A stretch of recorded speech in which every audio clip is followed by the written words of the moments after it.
नमस्ते India. Canva के सबसे स्ट्रक्चर्ड और सिस्टमैटिक ट्यूटोरियल में आप सभी का स्वागत है। कैनवा प्रो मास्टरी शुरू से एक्सपर्ट तक।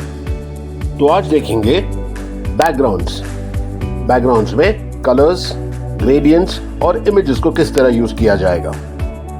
आगे चलते हैं और पहले देखेंगे कलर्स। तो अब यहां हमने हमारे फाइल पर कैनवस एरिया को सिलेक्ट कर लिया है। ऊपर आप देखेंगे कलर्स, बैकग्राउंड कलर पे सिलेक्ट करते ही यहाँ मुझे लिस्ट दिखाई देगी जिसमें डिफॉल्ट सॉलिड कलर्स। मैं ऑल देख लेता हूँ। बहुत सारे कलर्स जैसे हम पहले भी देख चुके हैं। हमने कोई भी एक कलर सिलेक्ट कर लिया, इस तरह से मैं कलर्स चेंज कर पाऊंगा, या यहाँ सिलेक्टेड कलर को ही अगर मुझे एडिट करना है, इसी पे मैं क्लिक करने के बाद ये इस टाइप का पैलेट मुझे दे देगा। पैलेट में I can change the colour to my default छोड़ के to the colour of my choice. तो मैं यहाँ कोई भी ड्रैग कर लूँ और जो शेड मुझे चाहिए उसे मैं यूज कर लूंगा, जिसके कोड भी यहां पर आप नोट कर पाएंगे।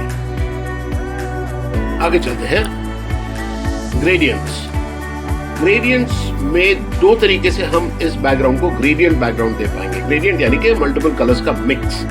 अब तक तो हमने देखा कि हम सॉलिड कलर ऐड कर रहे थे। अब एक तरीका यह है कि मैं यही कलर बार पर जाऊं और यहां जाने के बाद जैसे उसने मुझे डिफॉल्ट सॉलिड कलर्स दिए थे, नीचे यहीं पर वो दिखाएगा default gradient colours. See all में cool tones, warm tones, monochromatic, all gradients, कुछ ब्रेकअप है, बट ये ऑल में अगर मैं देखूं इस टाइप के ग्रेडियंट्स मेरे पास में प्री सेट अवेलेबल है। मैं इनमें से कोई भी सिलेक्ट कर लूं। So this is one way. आप इस तरीके से अपने ग्रेडियंट्स को ऐड कर पाएंगे एज अ बैकग्राउंड। दूसरा तरीका है कि मैं इसको डिलीट कर दूं और एलिमेंट्स में जाकर मैं यहां बैकग्राउंड ग्रेडियंट सिलेक्ट कर लूं, जिसमें मैं ग्राफिक्स देख लूं। तो ग्राफिक्स में आप देखेंगे कि इस तरीके के ग्रेडियंट्स हैं जो बिल्कुल कस्टमाइज्ड हैं। यहां से मैंने अगर इस ग्रेडियंट को सिलेक्ट किया और इसी को राइट क्लिक करके मैंने सेट एज बैकग्राउंड कर लिया, या इस वाले को सिलेक्ट किया, आप देखेंगे इसमें मल्टीपल शेड्स अलग स्टाइल से हैं।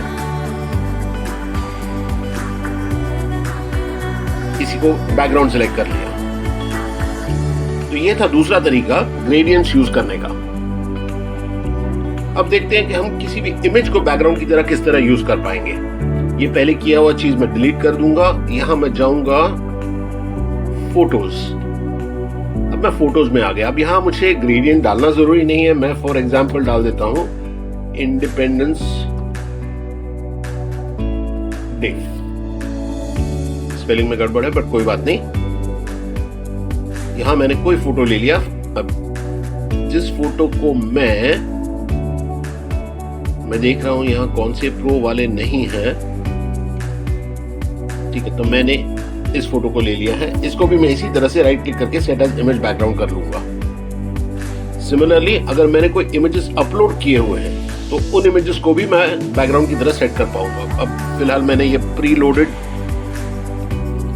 पहले जो किया था उसे डिलीट कर देता हूं और इस फोटो को मैं राइट क्लिक करके सेट एज इमेज बैकग्राउंड। तो आप देखेंगे कि मैं किसी भी इमेज को, चाहे वो कैनवा के लाइब्रेरी का इमेज हो या फिर आपके खुद अपलोड किया हुआ इमेज हो, उसे आप किस तरह बैकग्राउंड सेट कर पाएंगे।